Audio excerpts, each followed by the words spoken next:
السلام عليكم، كنتمنى تكونوا بافضل الاحوال ان شاء الله وبصحه جيده. كنبغي نشكركم بزاف للدعم ديالكم والتعاليق ديالكم اللي كتخليو ليا، صراحه كتفرحني بزاف.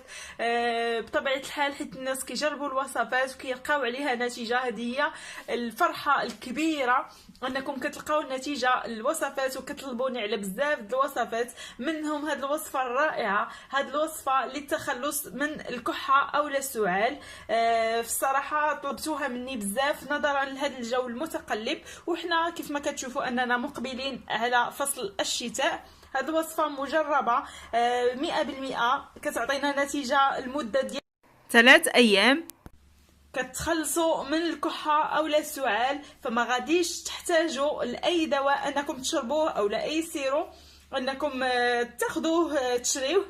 فهاد الوصفه هذه غادي تهنيكم كيف ما قلت لكم من هاد الناحيه، بمكونات كيف ما غادي تلاحظوا معايا في الفيديو، فمكونات جد طبيعيه وكيعطيونا نتائج رائعه ومكونات صحيه بطبيعه الحال. فغادي نقول لكم تبعوا معايا الفيديو حتى الاخر هكا باش تشوفوا الطريقه الاستعمال وطريقه التحضير. فما تنساوش تبارطاجيو الفيديو مع الناس اللي كتعرفوه هكا باش كلشي يستافد وتعم الفائده. بقاو معايا وتبعوا معايا الفيديو حتى الاخر. فبالنسبه للمكونات ديال هذه الوصفه كيف ما غادي تلاحظوا معايا، فغادي نحتاج هنايا الكمون البلدي بطبيعه الحال كيف ما كتشوفوا.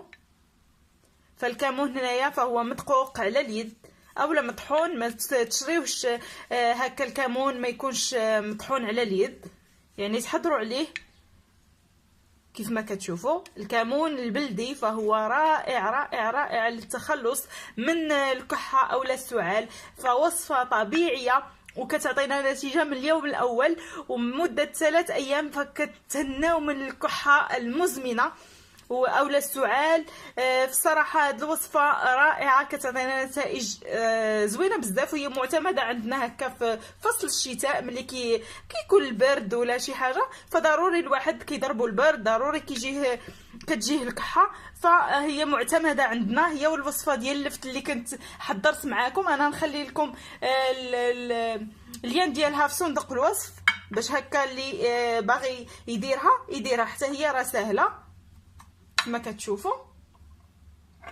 وهنايا عندي زيت الزيتون، ما غاديش نستعملو بزاف، واحد القطرات من زيت الزيتون كما كتلاحظوا معايا. فهنا غادي ناخذوا واحد الطبيصيل بحال هكا، غادي ناخذوا هنايا تقريبا ملعقه من الكمون،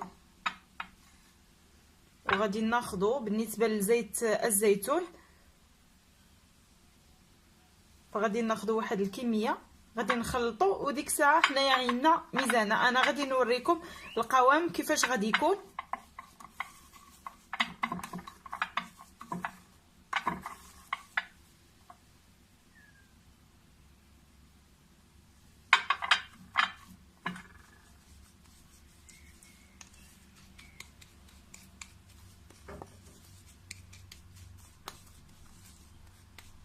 هانتوما القوام كيفاش كيكون على هذا الشكل هذا. بصراحه هذه وصفه معجزه في ازاله الكحه او السعال، وكتزيل لنا حتى البرد من الجسم.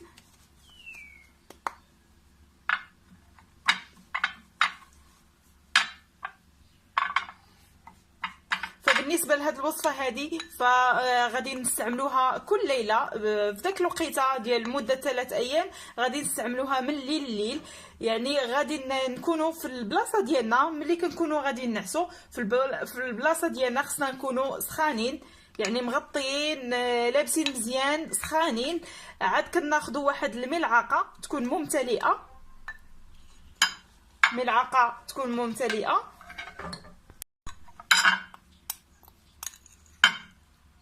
هاد الملعقه تكون كبيره ممتلئه كيف ما كتلاحظوا معايا.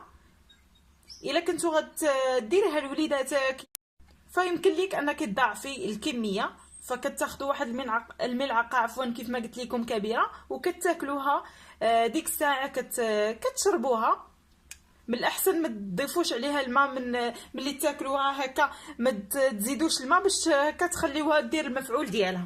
صافي من بعد كتاكلوها كيف ما قلت لكم وكتغطاو مزيان. في الصراحه غادي تهنيكم من سعال اولا الكحه. فهاد الوصفه مجربه 100% وكتعطينا نتائج رائعه.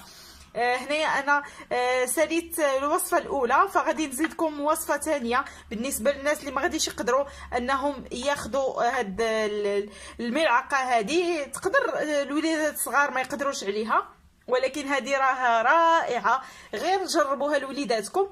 فغادي ندوز نحضر معكم ايضا واحد الوصفه ثانيه اللي يمكن لكم انكم ديروها هكا، فهي حتى هي خطيره لازاله الكحه او السعال. فبسم الله على بركة الله غادي نبدا الوصفة الثانية مباشرة. فالوصفة الثانية غادي نحتاج ليها كيف ما كتشوفوا حامضة اولا ليمونة. غادي ناخذ واحد الكأس، يعني يكون كبير شويه، ضروري ما الكأس يكون كبير واحد شويه. وهنا غادي ناخذ الحامضة، غادي ناخذ غير النصف ديالها فقط. صافي هنايا مباشرة غادي ناخذ نصف ليمونة كيف ما كتشوفوا. غادي نعصر هنايا تقريبا واحد الملعقه كبيره من الليمون اولا الحامض كيف ما كتشوفوا.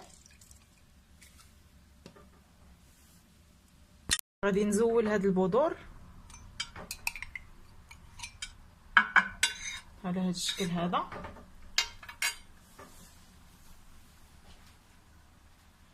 فبالنسبه لهاد المرحله هذه تقدروا ديروا الكمون كيف ما كتشوفوا، وفص من الثوم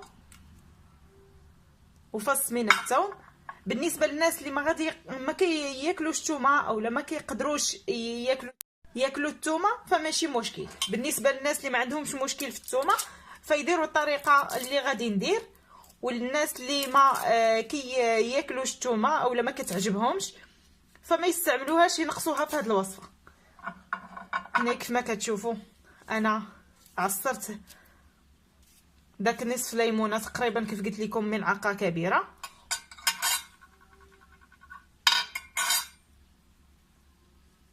وبالنسبه للثومه ديالي غادي نقطعها على هذا الشكل.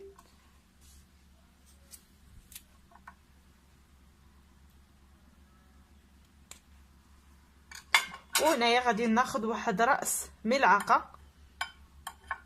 ملعقه من الكمون على هذا الشكل هذا.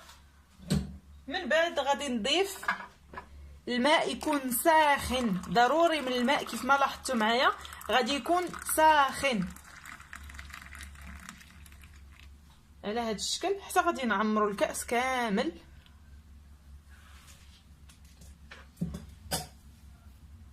وكنغطيو عليه بطبيعه الحال، خصنا ضروري اننا نغطيو عليه. كنخليو الماء ديالنا حتى كيدفى، يعني ملي كيكون ساخن حتى كيدفى لينا وكياخذ هاد المكونات المفعول ديالها في داك الماء. من بعد فغادي ناخذوا هاد الماء نقدروا نصفيوه. بالنسبه للناس اللي ما غاديش يبغيو هاد البقايا في الماء فيقدروا يصفيوه. بالنسبه للناس اللي ما عندهمش مشكل انهم يشربوا هاد البقايا في الماء فيشربوه كما هو، يعني يتشرب كيف ما هكا. الا ما قدرتوش عليه فاصفيه وشربوا غير الماء فقط.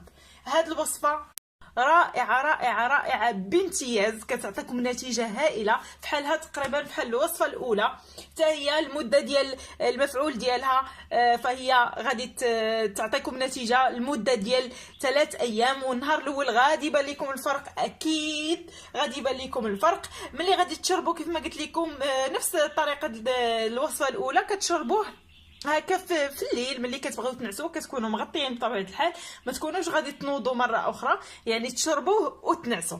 هنا بالنسبه لهاد الكاس ملي غادي تشربوه غادي تزيدوا عليه ملعقه من زيت الزيتون، يعني غادي تاخذوا كيف ما قلت لكم ملعقه، تعمروا ملعقه من زيت الزيتون وغادي تشربوها من بعد هاد الكاس هذا. من بعد ما كتشربوه صافي وغادي تنعسوا، والغد ليه غادي تلاحظوا الفرق، غادي تلاحظوا واحد الفرق رائع رائع رائع فيكم. فكنتمنى ان الوصفه ديال اليوم تنجح معكم وتكونوا استفدتوا منها. الى عجبكم الفيديو ما تنساوش تبارطاجيوه وتشتركوا في القناه بالنسبه للناس اللي اول مره غادي يشوفوا القناه ديالي. فكنقول لكم ما تنساوش الاشتراك والضغط على زر الجرس هكا باش يوصلكم كل جديد. دابا غادي نقول لكم بسلامه عليكم حتى الفيديو القادم ان شاء الله. تبقاو على خير. بسلامه عليكم.